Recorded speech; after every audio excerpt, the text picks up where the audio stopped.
please, for my records. Good. Okay, so I was talking a few weeks about the fourth sutra of the Patanjali's. I again reminding because Patanjali's read these four sutras. It's mainly about Kaivalya, the ultimate liberations. Ultimate liberation is very, very subtle. That's why sometimes the teachers it's difficult to teach the third and the fourth chapter. But I try to find a way to approach to make it as easier as accessible so that we can understand some elements from the fourth chapter. Okay, and the first sutra he's talking about how we can extend from the momentary liberations, the short one, towards the longer, the ultimate liberation, from the samadhi to the kaivalya. Momentary liberations we can experience anytime, anywhere, throughout the day. Sitting quietly, suddenly feel centered. This samadhi means centered, feel quiet, feel harmonized with your mind, emotion, and the body. Or in a tantra, we say the annamaya kosha, pranamaya kosha, manomaya kosha are completely centered, harmonized, or aligned. Let's say two bodies or three bodies, like I only have two hands. So imagine three bodies are completely in different directions and everything's coming back to align. So that's a moment you literally find this is centeredness. This is called samadhi. But this cannot be all the time centered. We can, after 2 minutes, after 5 minutes, or half a day, something like that, it can go back again to this disturbed conditions. And Patanjali said there are 5 methods we can use it. By birth, that means you've done the practice last life. By external substances, by vibration and chanting, by tapas, dedicated practice, especially tapas means healthy digestions and healthy mind. Agni from your digestions, Jatara Agni, and mind it's a Mano Agni. And then last, it's the contemplations to let go whatever clinging. And that is the first we are talking about that. Last 5-6 weeks I was talking that. And then last week I was saying that when we want to extend this whole process, okay, now I feel good, centered. I want to extend this feeling centeredness by these 5 methods.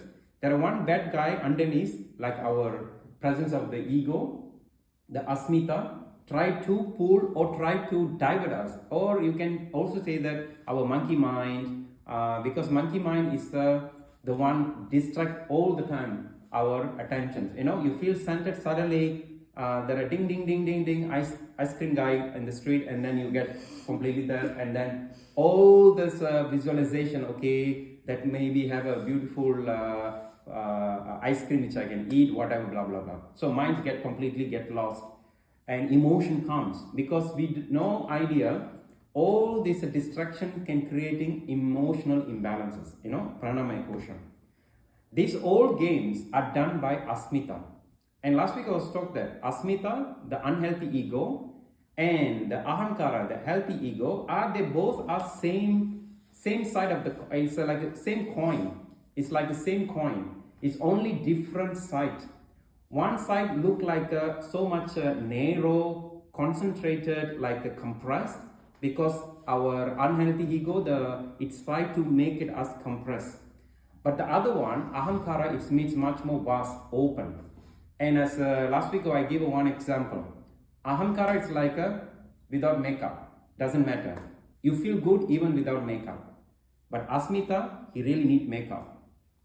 Without makeup, he start to panicking. Oh, I need to put my lipstick, I need to put my hair gels, I need to put my beard oil. All these things come, otherwise you get panic.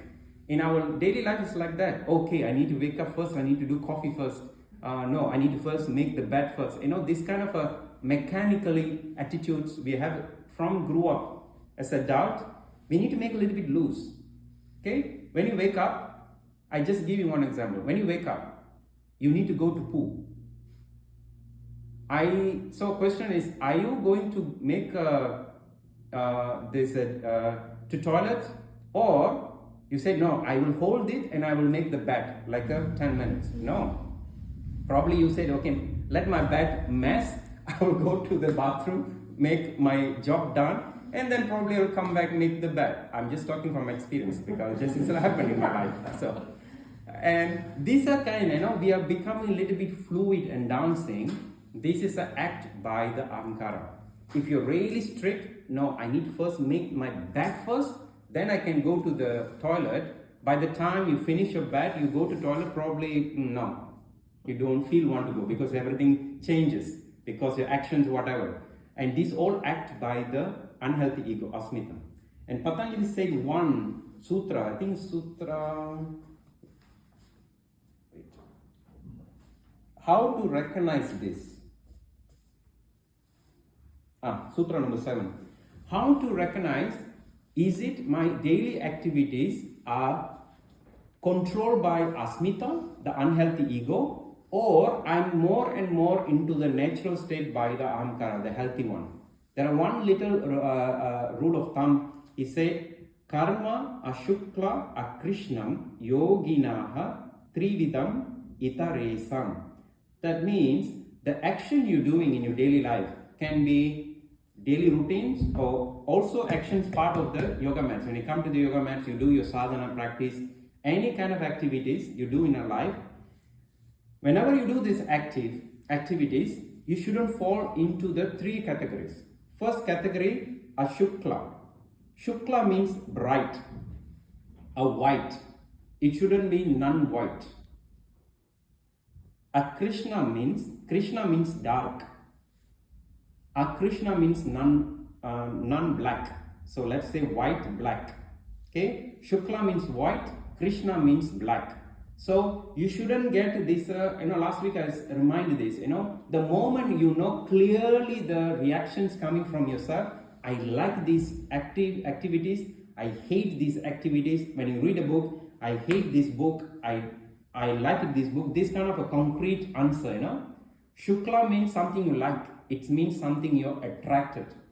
Krishna means something you're rejecting, something you doesn't like it. And then the third category. This is the between these are 2, black and white. That is the gray one. It's like a so German way to say that. Wie geht's dir? So.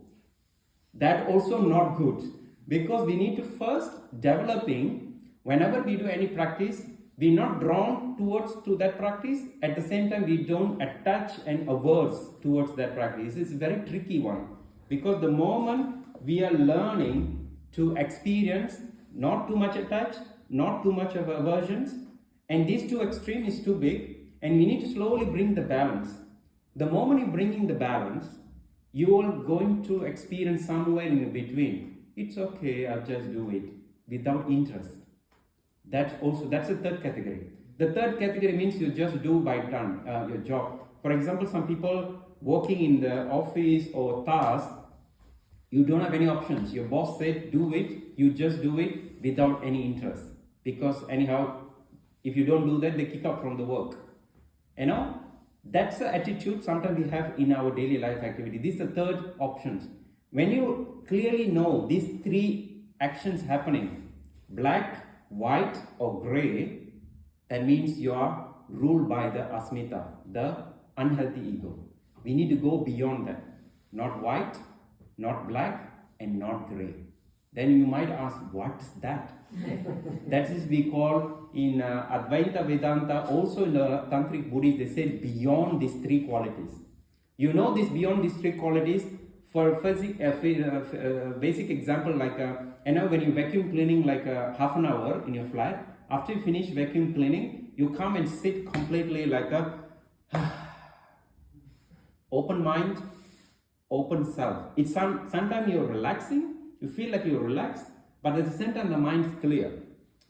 It's not completely you fall in sleep. That's why when you come to the savasana, end of the practice, it should be like that qualities. You're not falling asleep. At the same time, you shouldn't be too tight. It should be in between. At the same time, one quality extra on that, clarity of the mind. If the mind's not clear during the savasana, that means you fall into the asmita, unhealthy ego there. It's drawing you back. You're tired today, you have a long day, let's sleep. You don't care. But we need to keep this clarity of the mind. That is the trick there, how to maintain this healthy ego. It's getting more and more complex, but I try to give a little bit more advice so that how we can access to the healthy one.